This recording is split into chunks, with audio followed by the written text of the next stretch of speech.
اعوذ باللہ من الشیطان الرجیم بسم اللہ الرحمن الرحیم۔ ناظرین گرامی السلام علیکم۔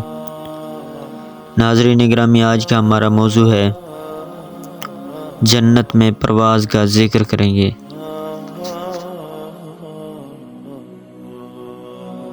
معزز ناظرین گرامی، اعمالی میں حضرت امیر المومنین علیہ السلام سے روایت ہے، آپ علیہ السلام نے فرمایا، جنت میں ایک درخت ہے جس کے اوپر والے حصے سے حلے لباس برآمد ہوں گے اور اس کے نیچے والے حصے سے ابلک رنگ کے سفید اور سیاہ داغوں والے گھوڑے برآمد ہوں گے، جن پر زینیں کسی ہوں گی، لگامیں چڑھی ہوں گی، ان کے دونوں پہلو پر پر لگے ہوں گے، نہ وہ لید کریں گے نہ پیشاب۔ ان پر اولیاء خدا سوار ہوں گے اور وہ انہیں اٹھا کر پرواز کریں گے اور جہاں وہ چاہیں گے انہیں جنت کی سیر کرائیں گے۔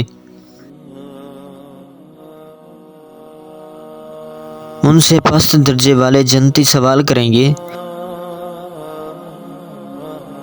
اے پروردگار، ان کو یہ عظمت کس عمل کے سبب حاصل ہوئی ہے؟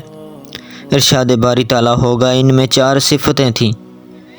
1، رات کو قیام کرتے، نماز پڑھتے تھے، سوتے نہیں تھے، کم سوتے تھے۔ 2، دن کو روزے رکھتے تھے، کھاتے نہیں تھے۔ 3، دشمنوں سے جہاد کرتے تھے، بزدل نہیں تھے۔ 4، صدقہ و خیرات دیتے تھے، بخیل نہیں تھے۔ ناظرین گرامی، ویڈیو اچھی لگی ہو تو ویڈیو کو لائک، چینل کو سبسکرائب اور بیل آئیکن کو دبا دینا اور اچھا سا کمنٹس دینا نہ بھولیے گا۔ اگلی ویڈیو تک دیجیے ہمیں اجازت۔ اللہ نگہبان۔